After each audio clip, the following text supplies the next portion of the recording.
Hello बच्चों, आज मैं आप लोगों को जीएसटी में आगे की डेफिनेशन बताने वाली हूँ। आज अपन प्रतिफल या कंसिडरेशन की डेफिनेशन देखेंगे और ई कॉमर्स ऑपरेटर, इन दोनों की डेफिनेशन आज अपन देखेंगे। तो सबसे पहले अपन प्रतिफल या कंसिडरेशन किसे कहते हैं जीएसटी के अंदर, तो ये कौन से सेक्शन में दिया गया है, तो ये सेक्शन 2 अंडर सेक्शन 31 जीएसटी की धारा 2 उपधारा 31 में प्रतिफल की परिभाषा दी गई है। वस्तुओं या सेवाओं या दोनों के संबंध में प्रतिफल के अंतर्गत निम्नलिखित शामिल है। फर्स्ट है, वस्तु या सेवा के प्राप्तकर्ता द्वारा या किसी अन्य व्यक्ति द्वारा, चाहे धन के रूप में या अन्य रूप में, किया गया या किया जाने वाला कोई भुगतान प्रतिफल कहलाएगा। मतलब जो भी वस्तु या सेवा को प्राप्त करते हैं प्राप्तकर्ता या फिर उसकी ओर से कोई और व्यक्ति भी, अगर जो भी उसको माल या सेवा प्रदान की गई है उसके बदले में कोई भी धन प्रदान करता है किसी को, तो वो प्रतिफल के अंतर्गत आएगा। और इसमें केंद्र या राज्य सरकार द्वारा जो भी सब्सिडी वगैरह दी जाती है उसको नहीं शामिल किया जाता। फिर दूसरा है, वस्तु या सेवा के प्राप्तकर्ता द्वारा या किसी अन्य व्यक्ति द्वारा किसी कार्य को करने या उससे अलग रहने का मौद्रिक मूल्य भी प्रतिफल माना जाएगा, और इसमें भी केंद्र या राज्य सरकार द्वारा दी गई सब्सिडी शामिल नहीं होगी। मतलब कि अगर मान लीजिए कोई बोलता है कि आप अगर ये काम नहीं करोगे, मतलब किसी काम को करने या उससे अलग रहने का जो मौद्रिक मूल्य होता है वो भी प्रतिफल माना जाएगा। अगर कोई व्यक्ति बोलता है कि मैं आपको ये वस्तु या सेवा प्रदान कर रहा हूँ, इसके बदले आपको ये काम करना है, या फिर कोई बोल देता है कि मैं आपको ये वस्तु या सेवा दे रहा हूँ, उसके बदले आपको वो काम नहीं करना है, तो ये भी क्या माना जाएगा, प्रतिफल माना जाएगा। और इसमें केंद्र या राज्य सरकार द्वारा दी गई सब्सिडी नहीं शामिल होती है। फिर है, यह आपूर्ति के संबंध में आपूर्तिकर्ता द्वारा प्राप्त भुगतान को संदर्भित करता है, चाहे प्राप्तकर्ता से हो या किसी अन्य व्यक्ति से हो। इसलिए अनुबंध का कोई तीसरा पक्ष भी विचार के लिए योगदान दे सकता है। इसलिए प्रतिफल वह राशि नहीं है जो प्राप्तकर्ता भुगतान करता है, बल्कि वह राशि है जो आपूर्तिकर्ता प्राप्त करता है, किसी तीसरे पक्ष से प्राप्त करता है। यहाँ पे कहने का सीधे मतलब ये है कि अगर प्राप्तकर्ता जो भी राशि देता है, केवल वही बस प्रतिफल में नहीं आता, बल्कि प्रतिफल क्या है, जो आपूर्तिकर्ता प्राप्त कर रहा है। यहाँ पे कोई तीसरा पक्ष भी यदि भुगतान कर रहा है, तो उसे भी प्रतिफल के अंतर्गत ही शामिल किया जाएगा। अब ये एक अपन उदाहरण से समझ लेते हैं तो ज्यादा समझ में आएगा। जैसे आजकल अपन ऑनलाइन पेमेंट करते हैं, पेटीएम या फोन पे किसी के थ्रू, तो अपन को कैशबैक भी मिलता है। मान लीजिए किसी ने हमें 100 रुपए की कोई भी गुड्स या सर्विस दी, 100 रुपए का, हमने उसको ऑनलाइन पेमेंट किया 100 रुपए, लेकिन हमें वापस 10 रुपए या 20 रुपए कैशबैक आ गए। तो प्राप्तकर्ता ने यानी मैंने कितना भुगतान किया, 80 रुपए, क्योंकि 20 रुपए तो मुझे वापस मिल गए। लेकिन यहाँ आपूर्तिकर्ता को कितने मिलेंगे, आपूर्तिकर्ता को तो पूरे 100 मिलेंगे। वो कौन देगा, फोन पे या पेटीएम की कंपनी देगी, क्योंकि उसको तो हमने 100 रुपए भुगतान किए, लेकिन हमें जो कैशबैक दिया वो पेटीएम ने दिया है। मतलब हमारी ओर से 20 रुपए का एक्स्ट्रा भुगतान किसने किया, पेटीएम या फोन पे में। इसलिए यहाँ पे बोला गया है भुगतान के लिए कोई तीसरा पक्ष भी योगदान दे सकता है। तो यहाँ पे प्रतिफल वह राशि नहीं है जो प्राप्तकर्ता भुगतान कर रहा है, बल्कि प्रतिफल वह राशि है जो आपूर्तिकर्ता प्राप्त कर रहा है। जो आपूर्तिकर्ता के पास तो पूरे 100 रुपए आ रहे हैं, लेकिन मैं जो वस्तु या सेवा का प्राप्त करता हूँ मैं तो 100 रुपए दे रहा हूँ, मतलब मैं तो 80 ही दे रहा हूँ, क्योंकि 20 तो मुझे कैशबैक आ गए। तो यहाँ पे प्रतिफल क्या हुआ, जो 100 रुपए उसने प्राप्त किए आपूर्तिकर्ता ने। फिर अब प्रतिफल धन के रूप में या किसी अन्य रूप में हो सकता है।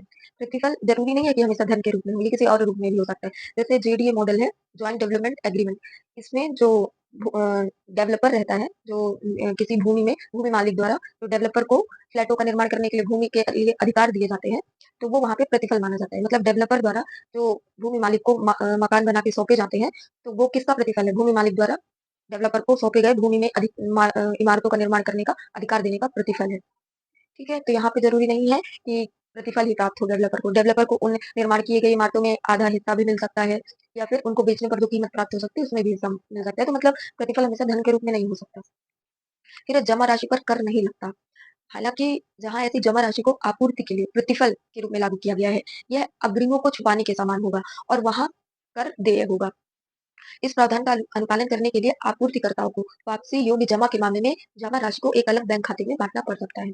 जो जमा राशि होती है, जमा राशि मतलब अपन मान लीजिए कहीं किराए से रेंट पे रहने के लिए रूम ले रहे हैं, तो अपन उसको एक राशि डिपॉजिट कर देते हैं जमा, कि मतलब हमने 10,000 उसके पास जमा कर दिए, ताकि हम कभी अगर किराया नहीं दें या कहीं छोड़ के चले जाए, तो वो उसके पास जमा राशि का यूज कर सके। लेकिन अगर हम कहीं नहीं जा रहे तो वो जो जमा राशि रहती है वो जब हम उसका घर छोड़ के जाते हैं तो बाद में वो जमा राशि हम दे दी जाती है। इसलिए जमा राशि पर टैक्स नहीं लगता, क्योंकि वो किसी मतलब आपूर्ति के लिए प्रतिफल नहीं होता है, वो तो एक सिक्योरिटी टाइप का रहता है। इसलिए जमा राशि पर कभी प्रतिफल नहीं लगता। लेकिन कभी कभी क्या होता है, लोगों को जो सेवा के बदले में प्रतिफल प्राप्त होता है, वो उसी को बोल देते हैं कि हमें प्रतिफल नहीं प्राप्त हुआ, ये तो हमारी जमा राशि है।